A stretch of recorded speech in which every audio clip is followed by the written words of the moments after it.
I don't know what to say this week. Welcome to Advent. Seems a little saccharine for this day and age. Advent is about preparing for Christmas, and Christmas is about God's fullness entering into our hearts and world. And God's fullness is something challenging. It's wild. It's shattering. So Advent, it really shouldn't be sweet. It can be heavy, as these last weeks may have been heavy for you. My soul is heavy. So I just don't know what to say on a day like this. I'll point out that it's actually a good thing I didn't preach last week, because early last week, one disaster after another in the news, one disaster after another. I knew exactly what I wanted to say last week. I was in a preachy mood. I was ready to preach truth with righteous indignation. It was clarion, maybe to turn over a table. It would not have been graceful. It would have been more reactive than reasoned. It would have been more fury than faithful. So everyone thank Gary for filling in last week. I've had some time away. I've had my pumpkin pie. And that has softened me for this week. So I still don't know what to say about all that has happened and is happening and will continue to happen in our world and maybe in our hearts. See, this is my problem, is that I never want to tell you what you should think about morality, or I never want to tell you, here's how you should live. I never want to shake my finger at you and tell you, this is what you should think about what you see on the news. I don't want to tell you when you're wrong about this or that. That's not really my job. I don't even want to tell you when you're right about those things, because I don't want to be your sounding board. I don't want to be your conscience that just tells you, yeah, rubber stamp, I must have it right because Hansen says it. I want to be your pastor more than I want to be anyone's prophet here. So it's my job, instead, to urge you to think about God for yourself. It's my job to help you experience and feel the God that is with you, the God that is here, the God that is with us. I want to push you to reconcile your faith and your lived experience together. Find the cracks in that relationship. I want you to pursue being a better person. I want you to surprise me with the hard work of healing. I want you to think about the faithful values that have been a foundation for the church and for holy men and women thousands of years before the church. And I want you to figure out how those holy values inspire your life in your context, with your particular problems and your opportunities, not mine. But sometimes that's a fine line to walk between those two sides. These deep things that draw us together sometimes are the very things that, when put in the public, tear us apart. And we don't all make the same jump between, well, what does this mean about faith, to how does this matter in my life? Sometimes that's a gap that we go in all different directions. It's a fine line between the Christmas truth that God is here more fully than ever and the now what? The so what? The what are you going to do about that? We might all agree on the Christmas truth that God is here, and we might all disagree on what to do about that. In other words, when something happens in our world, something big and painful that might disorient our sense of God's role in our lives and the world, it's not my job to tell you about the politics and the ethics of the situation, but it is my job to work with you to reorient our sense of God's role, which should have some implication on all of our political and ethical responses. So sometimes I don't know what to say. And all I can do is stumble forward with integrity and imagination and sensitivity and respect, and trust that you listen generously and wrestle together with those dark parts of the world that put us in this place. Let me explain it with an example. I don't know when it was, 15 years ago, 12 years ago. I was a ministry intern, learning what it was to work with a church in this little Boston suburb. And that little church, it had a family with an autistic boy. He was about 19. He could finish a Rubik's Cube in 21 seconds. And his dad was Jewish and a magician, so he would come up in children's sermons and do magic tricks that I couldn't figure out how he did them. He was a great magician. We had a family there with a teenage girl who battled bulimia and an 8th grade boy who wondered if he was gay, and a teenage girl with Down syndrome and her sister who couldn't reconcile her issues with being adopted from China. She couldn't handle that in her context. They had an old man in that church, I don't even remember his name, but he was so patient about giving me feedback about my sermons. He would always tell me what I did wrong in such a kind way. No, I don't know how he did that. We had a guy who was the CFO of a Fortune 500 company, and his wife, who used to be a trophy wife, and now she was doing everything she could to be navigating this middle-aged thing, and she did it about as well as a brick floats in water. The secretary of this church was a drummer for a punk rock band, and he looked the part. The woman who taught the Sunday school class was doing her PhD in Holocaust studies and somehow held on to her hope. And the senior pastor, he was fresh out of a divorce right before I got there. And within a year, he was already remarried again to a guy. And this particular week I'm going to tell you about, he was in Greece on his vacation with his new husband. And that week, it was a 2-week vacation. The first week we had someone die. Of course, when you're the intern and no one's there in charge of things, that's when everything falls apart. So we had someone die. I had to do a funeral. And then the next week, the U.S. invaded Iraq. I had to deal with that. I had to find a good word for all these characters who were not quite as diverse as you characters. Wait till in 20 years when I talk about you all. But I didn't know what to say to these people. And so as the intern, I was safe. I tried to be safe. I said, wait and trust, which sounds biblical, right? Wait and trust. I think your thing said trust. Don't have troubled heart. I said, our leaders must know something more than we do, which might have been the case. I said, the path to peace is long and winding, which is true. I said, while you are worried about that, we can make peace here in our community, in our world, even if we can't do anything over there. Jesus might have made the best out of a bad situation. So that's what I said that morning. And as the years went on and thousands of casualties mounted, so many people ended up over there, affecting their lives in so many ways. Tens of thousands of casualties mounted, hundreds of thousands of people were displaced. How do you think I felt about being safe?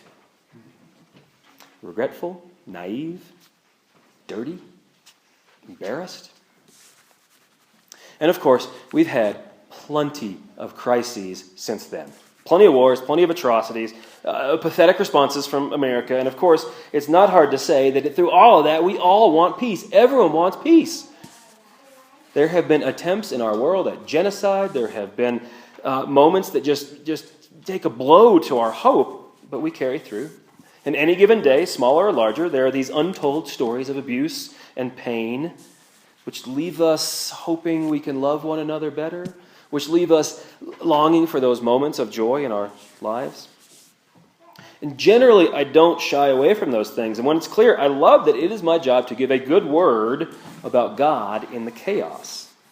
Even when it's a fine line about how something in our faith impacts faith and politics and morality and all that, we respond to that here because the church is where we do that. We're better than church to deal with the nasty parts of life, where we can support each other even when we disagree. We're better than church to deal with the disgusting things of life because Jesus faced the disgusting head on. We're better than church to deal with the confusing and the difficult things of life because the God we worship offers truth and mystery. So we're better than church to deal with attacks on Paris and attacks on Lebanon and attacks all over the world.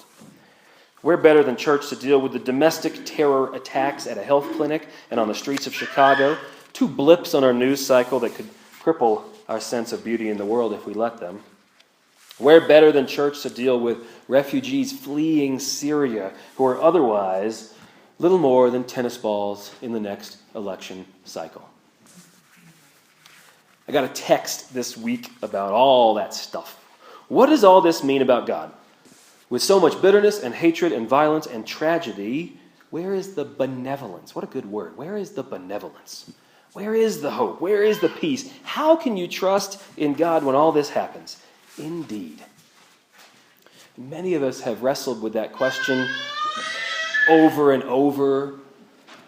Maybe you're comfortable with it. Maybe it's your first time wrestling with it. But is it an answer to say, welcome to Advent. Let's prepare for the Prince of Peace. And go watch the news again?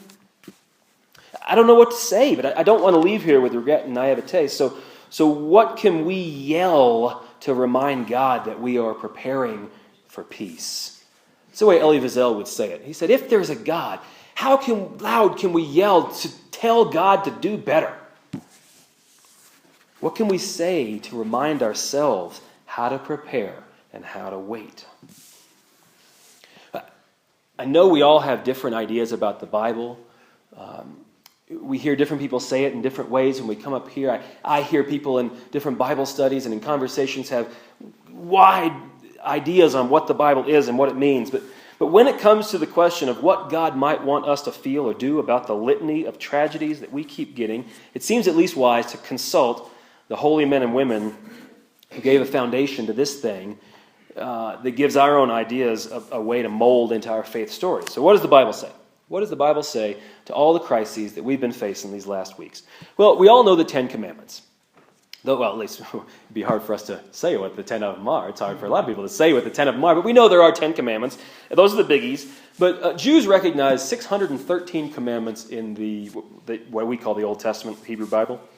Some of those 613 are really obscure, so they give rise to kosher laws about, Jews can't have cheeseburgers, and there's obscure kosher rules in there about not boiling the cheese and the cow that gives the cheese, so you can't have a cheeseburger.